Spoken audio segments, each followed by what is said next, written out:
Before we begin our discussion and interview this morning, I want to ask all of you a question. So when I say the phrase or the words sharing economy, what comes to mind? What do you think about?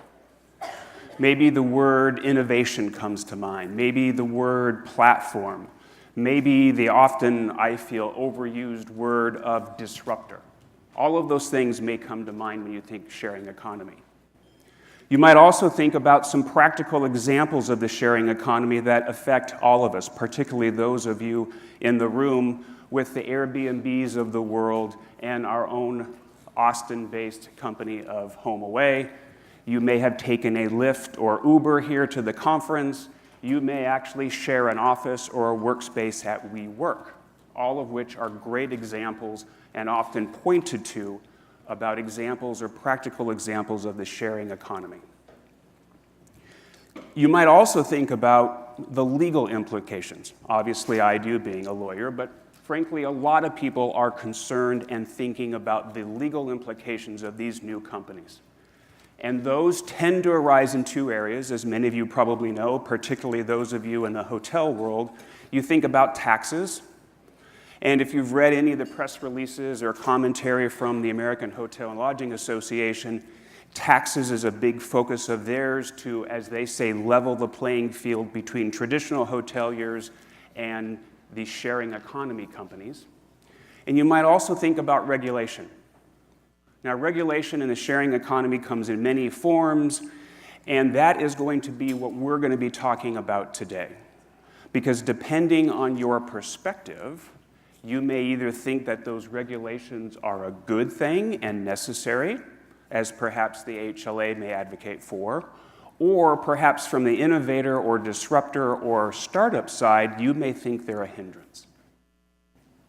So when you think about the sharing economy, you might also think about Austin, where we sit here today. And the reason for that is not only is Austin a progressive city, shares many of the same attributes as my hometown and where I come from, Seattle, home of South by Southwest, home to startups, and has garnered a lot of attention recently about the startup community that Austin has created. Austin is also known, at least in the world when you think about legal regulation and its effect, or perhaps even collision with these sharing economy companies, about a series of incidents, or I should say a discussion, if you will, that occurred in 2016 between the city and city government and the two most prominent sharing companies here locally on the driving side being Uber and Lyft. And so when the planners of this conference thought about the subject, we thought, what better or how better to talk about this issue than asking the mayor to come join us today and talk about specifically what happened here in Austin and some of the lessons that were learned. So with that, I would ask the mayor to come join us if he, yes, he is here.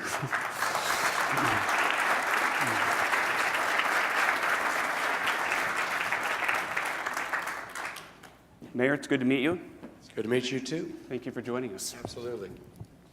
Do you prefer I refer to you as Stephen, Mr. Adler, or Steve works. Steve works, okay. So this morning, rather than me going through the story about everything that happened in 2016, I thought I would let you give us sort of a thumbnail sketch or overview as to sort of what transpired, what led up to it perhaps, and what the effects were.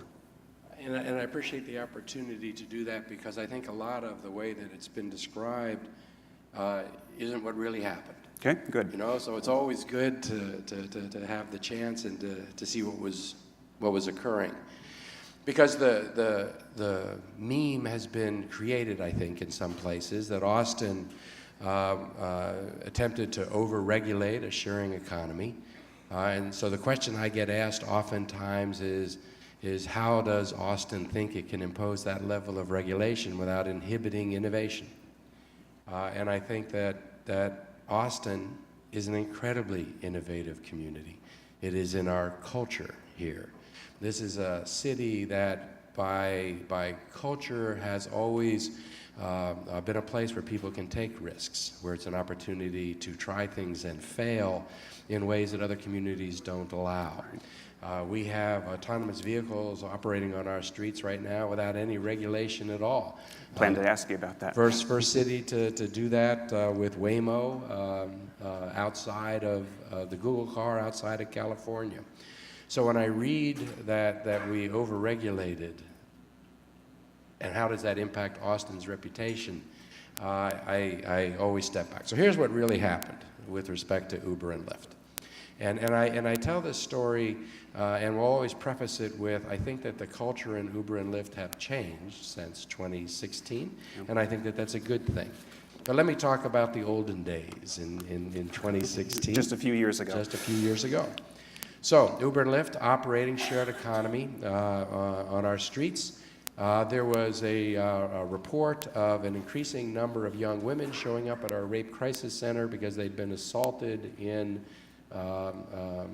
these ride-sharing TNC, transportation network companies, cars. And there was a request that we look at that increase in sexual assaults and to determine whether or not there was something that the city should do in terms of protecting the public safety of its citizens. I will tell you that the number was not statistically significant.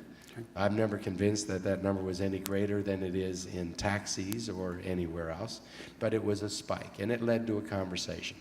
And out of that conversation came a discussion about whether or not the background checks associated with these TNC companies, which is basically looking at a driver's license as opposed to a biometric link, a fingerprint or an eye scan, was sufficient or not.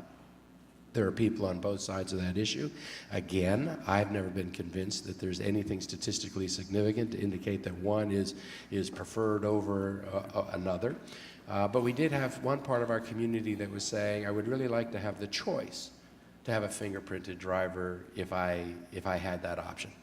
Our public safety people told us that a fingerprinted background check was better, if only because it helped with post-incident investigation and prosecution, not the actual stopping of the event itself. So Uber and Lyft were approached, and we said, hey, can we give this option of a fingerprinted background check to people? And the companies came back and said, fingerprinting doesn't work because you're never going to be able to get drivers to go ahead and do that. It's too much friction in the system. People need to be able to go online and sign up very quickly. It doesn't fit with this business model that we have. If you impose that regulation, we won't be able to work. So I went back to my team and I said, okay, you know, the old regulations of the old world don't fit, perhaps, with the new sharing economy as we move forward. Let's be as innovative in regulation as are the companies that we're trying to work with in our city. You know, the old days of regulation that came out at the turn of the last century before, when there were children that were working in factories 10 years old. In some respects, it was great for the economy to have 10-year-old children that were working. They didn't cost as much. Their hands were smaller. They were able to do finer needlepoint and work. Everybody really liked it, except we had 10-year-olds working in factories. And then there were laws that came out that said, hey, even though it's not quite as efficient or as good, we're going to not allow that to happen. These kids should be in school. So I said, but we need to take as innovative a look on the new economy. What do we do now? So the question that was presented was, how do we give the option of a fingerprinted driver for those people that would like to have it without making it a mandatory requirement on an Uber or Lyft so as to not disrupt their business model? And we went to Uber and Lyft, and they looked at us and said, let me back up. So we came up with a solution. Let me tell you what the solution was, which I think was very innovative. We proposed to create the very first third-party, independent, cross-platform validator badge, kind of like the old General Good Housekeeping seal of approval badge, so that a driver, if they wanted to, could voluntarily get fingerprinted. No obligation to do that, but if they did, then the fact that they were fingerprinted could be made part of their profile.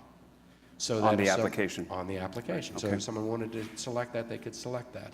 But it Now, would be cross. question, let me ask you, I'm going to interrupt you here. So was that same requirement going to be imposed upon sort of, I'm going to call them the old economy companies, the existing taxi cabs, or was this going to be unique to the new economy companies? It would be applied to anyone, but remember, there is no requirement. Okay. It is just All right. an indicator badge. Anybody, in fact, passengers who use these could also voluntarily decide to get fingerprinted, because we know we have some people who'd like to drive for Uber and Lyft, make the extra money, but they're a little uncomfortable with strangers getting in the seat behind them in the car, and they'd be willing to drive if they were only picking up people who were fingerprinted, were willing to go through that. And forget Uber and Lyft and ride sharing, what about Airbnb?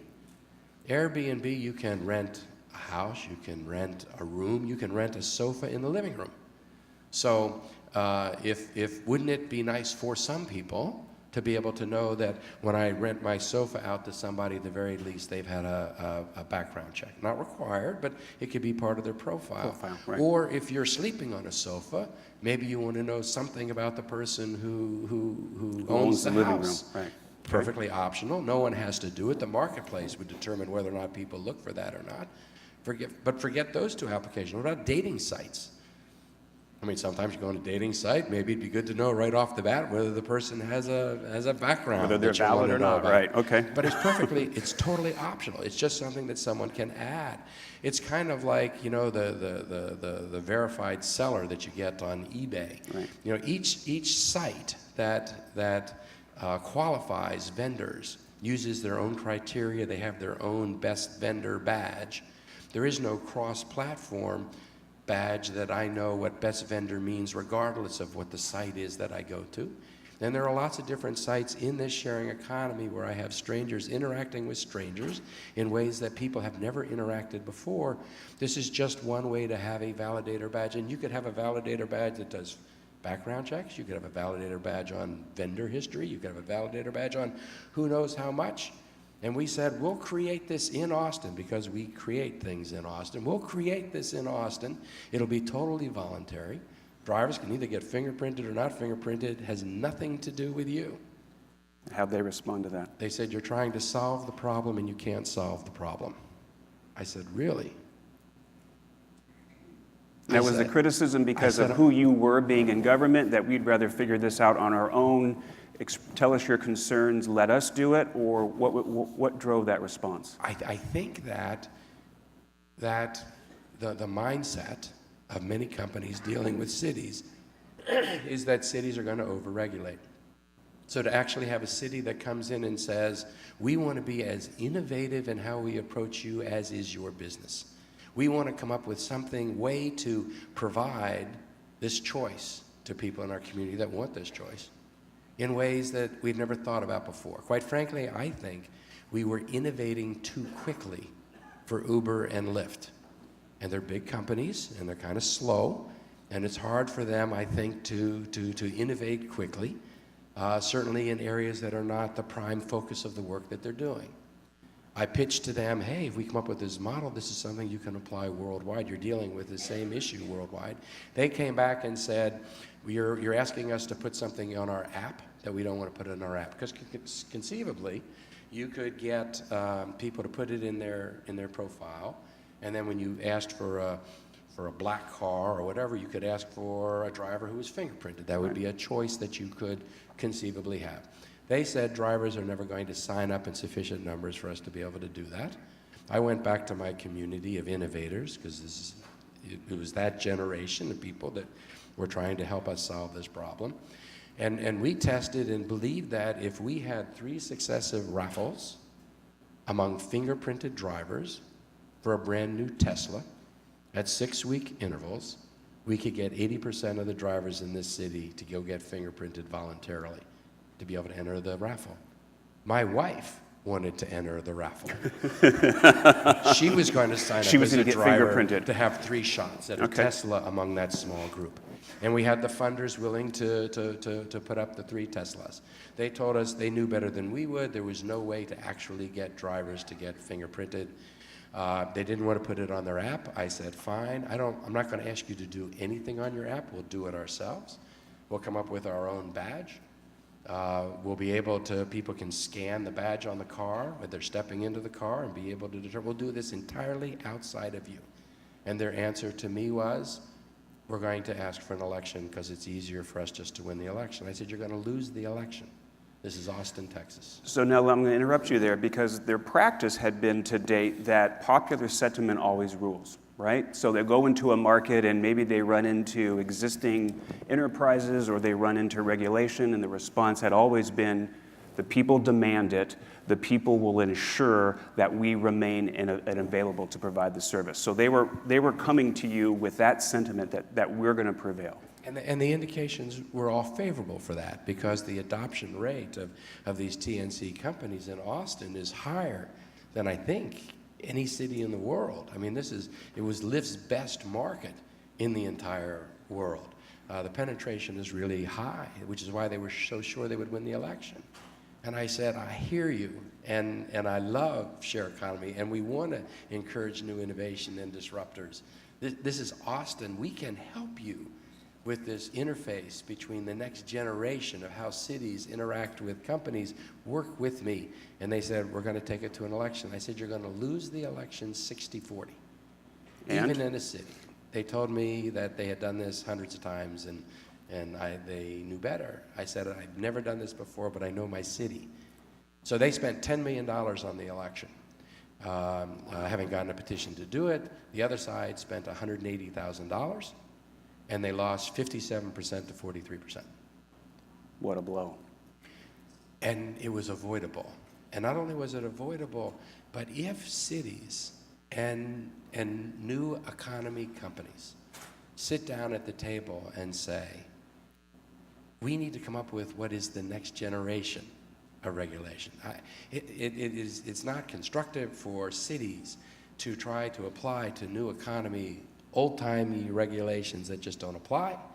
And it doesn't help us if the new economy companies are railing against old-timey regulations as the enemy, because that's not what we're trying for. If cities and these companies sat down with each other, we would be able to work out solutions, as we did with Google and Waymo, and putting autonomous cars on our streets in a way that still protect public safety. There's not a blip in the road. It just happens seamlessly. It could have happened seamlessly with TNCs in the city, and quite frankly, I still think that independent third-party cross-platform validator badge still a good idea. Is a really good idea. And I think there are some people that are still pursuing that. But that's the real story. This was not Austin bringing in a heavy regulating hand. This was Austin innovating too quickly. So how did this work out then? I know Lyft and Uber are available here. How did that reconcile itself out? Ultimately, cities like Austin can get trumped by their state legislature, okay. And that's what happened. And for all I know, that could have been the ultimate play of these TNC companies as well. They had the election. That proposition was defeated 57-43. And they then left, because in other cities, when they leave like that, they create a vacuum. The technology is great. People want to be able to call up a car that they can access very quickly in 3 to 5 minutes. There's a real need. In other cities, they've gone away. People complain. And then the strategy, actually, like in San Antonio during Fiesta, they turned back on their system on Monday, Wednesday, and Friday, and closed it on Tuesday, Thursday, and Saturday, so that people had access every other day, but not every other day. Yeah. The public cry was immense, and the city council reversed its position. But in Austin, what we did is we went to our innovation community and we said, looks like Uber and Lyft are going to leave. What do we do? And we had folks that created, what happened is what you would expect to happen in a market situation. If you have a monopoly or a duopoly and they leave the market, what you would expect to have would be competition and innovation. And that's what happened. So suddenly the second-tier TNCs that were trying to prove their models in other cities but could never get a toehold because the market share of Uber and Lyft were so great, could come to Austin and actually be able to test and prove up their concepts. In Austin, we had local innovators that created from scratch their own app in 2.5 weeks. Ride Austin created a nonprofit company that allowed people to round up their fares and contribute to charities, that paid drivers closer to a living wage. We had people, drivers of Uber and Lyft in Houston and Dallas, that were commuting to Austin to drive for Ride Austin because they were actually being paid better as workers. And within a year period of time, those companies were doing the same volume that Uber and Lyft were doing before Uber and Lyft left. And are they still But then what happened was the legislature came in. Okay. These companies had agreed to pay fees, because in terms of what we had actually signed, an agreement. But cities, Austin was getting between $1 million and $2 million in fees from these companies because they're using the roads and that kind of stuff. Went to the state legislature, and instead of paying that to cities now, I think they pay a $70,000 fee to the state every year. So those kinds of fees have gone away. There is no local option to be able to perhaps work the kinds of solutions that I just talked about here. But what they did is they went to the state legislature, and the legislature preempted cities from being able to regulate the way that a city might.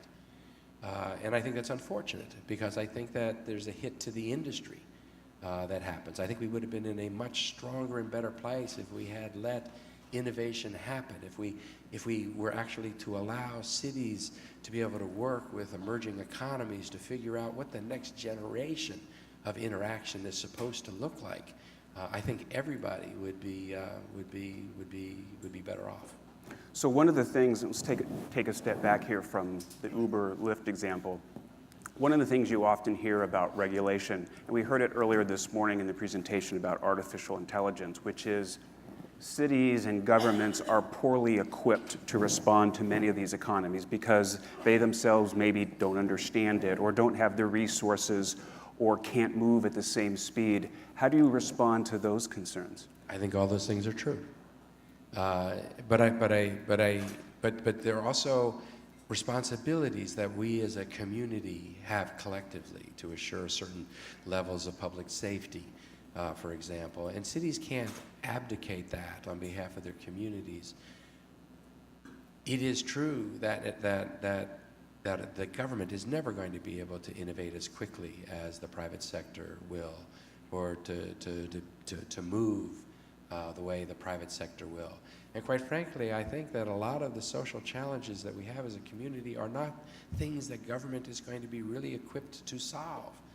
So the new innovations, the social innovation that's happening to address municipal challenges, I think is an incredibly wonderful thing. And we're seeing things happen now that we've never seen before, which is why, as a mayor in this city, I'm taking a lot of those social challenges to the private market and saying, okay, we have an affordability issue in this city. Help us. Help us think about this Right. differently than we've ever thought about this before. We have an Austin Housing Conservancy driving at preserving workforce housing in our city that came from ideas and suggestions well outside of government. The solution's going to be implemented outside of government.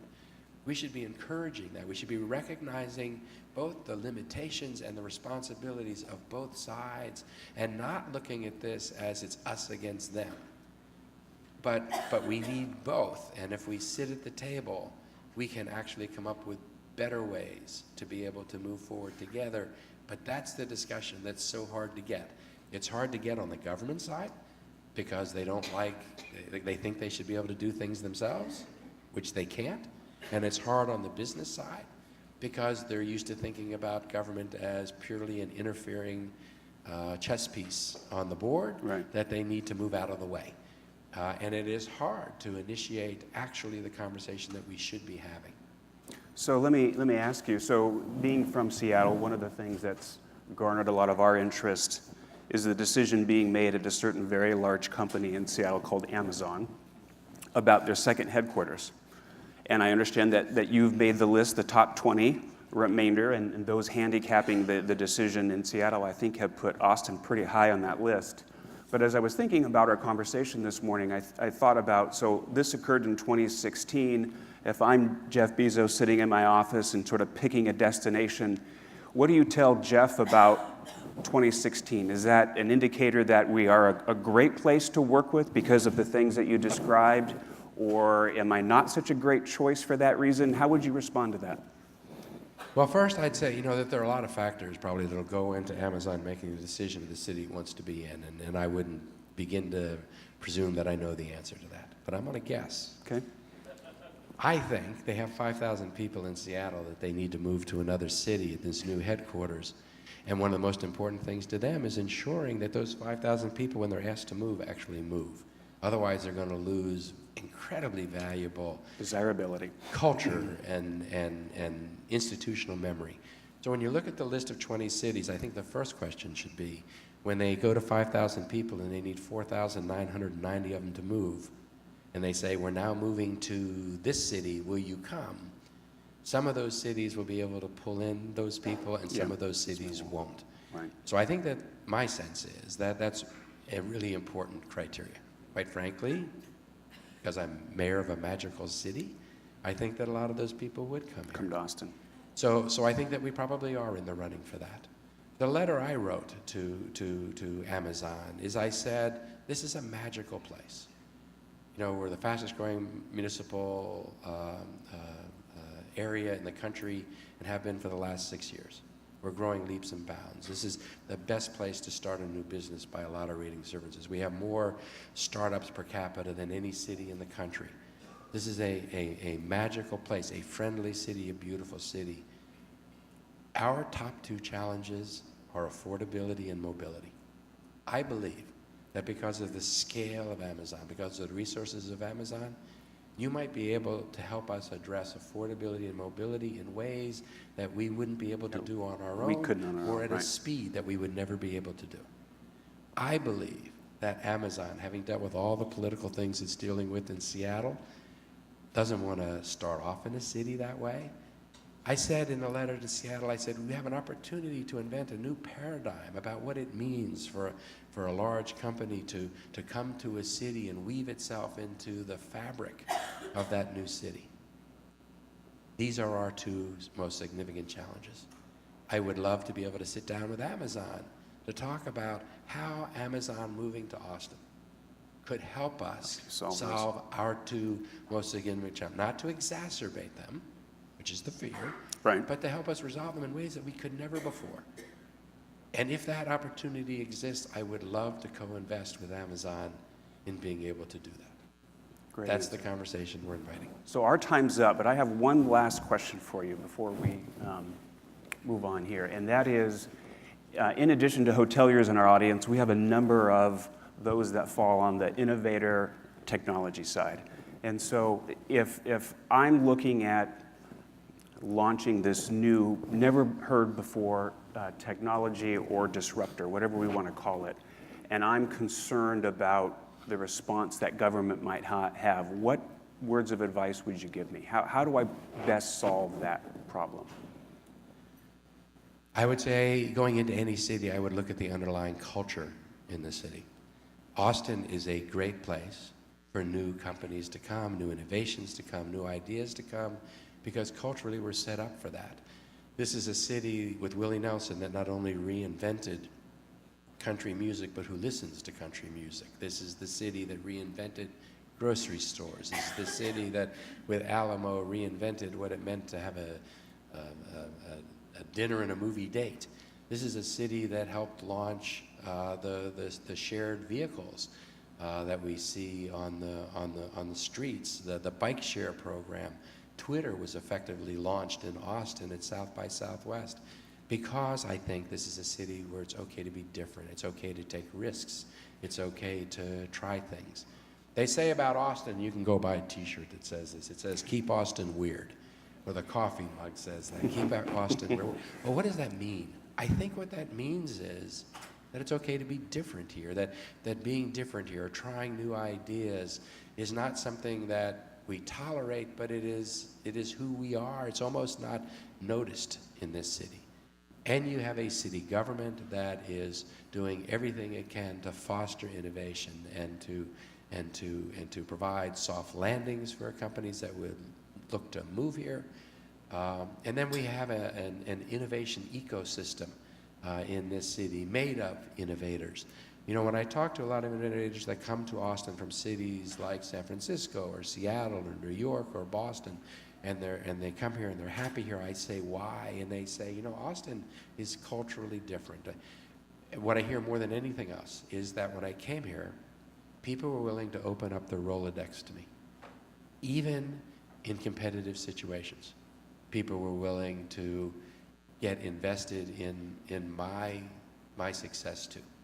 That's unique. And I think that makes us very different, and it's one of the reasons why I choose to live here, and why I'm so excited you guys have come to visit. Well, on behalf of everyone, thank you very much for joining us this morning.